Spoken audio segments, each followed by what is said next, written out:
Earlier this week, former Navy SEAL and Missouri's former governor Eric Greitens and his friend were having dinner at a local restaurant when they heard nearly 25 gunshots. They immediately ran to the scene to help two victims near St. Louis University.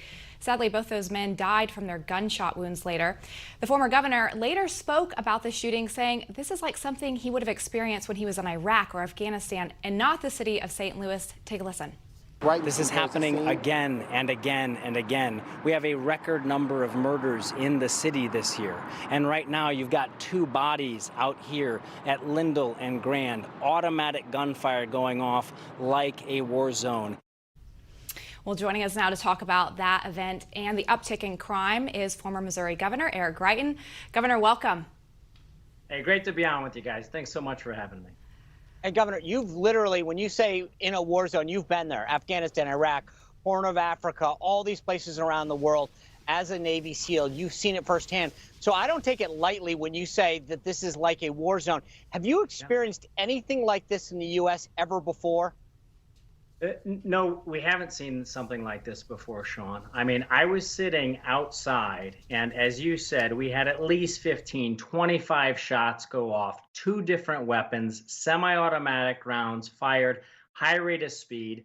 And, you know, my buddy and I, we grabbed our weapons, we grabbed our med kits, we got on the scene. And for, you know, your folks on a national audience might not know, Lindell and Grand is a very nice corner in the city of St. Louis. This is a place where anyone would take their family.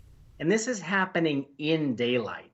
So yeah, it's a kind of thing that you expect in Iraq and Afghanistan, but it's happening right now, not just in St. Louis, but this massive uptick in violence and murders across the country. And it's just an embodiment of the consequences that come when we don't support our police officers. Yeah, and we've been talking about that quite a bit, Governor. But, you know, talking about St. Louis, we saw Captain David Doran get shot just about a month ago. And then we saw people have to take law into their own hands. The McCloskeys there. I mean, where does this end when you have situation after situation? It feels like there is no end. Well, what you're seeing here is the consequences when you have a George Soros-funded prosecutor in Kim Gardner, who's the circuit attorney in St. Louis. It's the prosecuting attorney.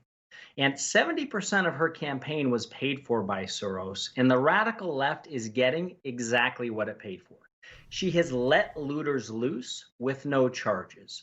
Burnings and arson are happening to businesses across the city. We had 4 police officers who were shot in one night. As you just mentioned, Captain David Doran was murdered. We've had people in prayer who were assaulted and attacked by activists, and no one is charged. And yet what does she do?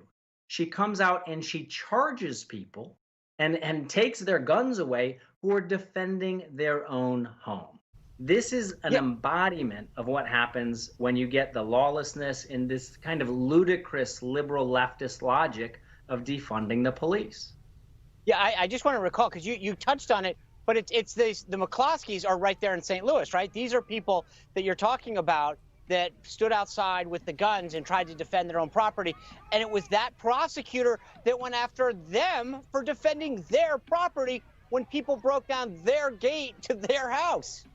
That is exactly right, Sean. And it's so important to remember she's the same prosecutor who decided to let looters and arsonists loose with no charges. There was video of people in prayer who were being beaten viciously by activists, no charges. But who does she come after and charge? The McCloskeys. And it's just clearly an embodiment of what happens when you have, unfortunately, you know, I saw on the street, again, the courage and the common sense of our police officers, our firefighters, our first responders.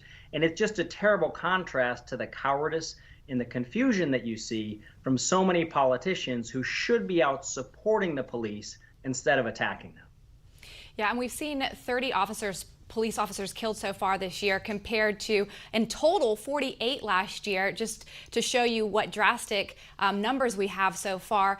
And we've seen so many innocent children killed so far. I mean, how do we change this narrative? How do we move forward and actually make a change? Because defunding the police obviously isn't the answer. Now, what it's going to take is it's going to take courage, and it's going to take clarity, and it's going to take leaders who are willing to step forward and stand behind our law enforcement officers who are doing a fantastic job. Look, when I was governor in Missouri in 2017, we defeated Antifa. Antifa came to Missouri and they threatened that they were going to burn Missouri down, that they were going to make it worse than Ferguson. And what we did was we brought together clergy and police lieutenants, business owners, community leaders, and we were very clear. We said, look, everyone has the constitutional right to protest. Everyone has the constitutional right to freedom of speech. And if you're out peacefully protesting, you will find that the police are out protecting you. But we were also really clear that throwing a brick through a window is not free speech. And that if you assault a police officer, you're going to be arrested. And with that clarity and that courage and that compassion, we're able to create, keep, and maintain the peace. And that's what we have to have, not just in St. Louis, but around the country. Governor, well, thank you. Yeah, thank you very much for standing up for the police and talking about what their role is and what they're doing. And obviously, you are a great person to go to dinner with, considering all of your training in the background. So you are now a top dinner guest, I'm sure, for a lot of people throughout Missouri. Well, thanks again for everything you've done. Appreciate it. Absolutely. Thanks. Great to be. All right. Well, did you buy any Bitcoin yesterday? Well, you might have, because multiple high-profile Twitter accounts appeared to be selling it, but it was all just a hack. Our company is here to discuss that later, and claims that labs in Florida are exaggerating the numbers of confirmed COVID-19 cases. We're going to talk to the state's chief financial officer about that when Spicer and Company continues.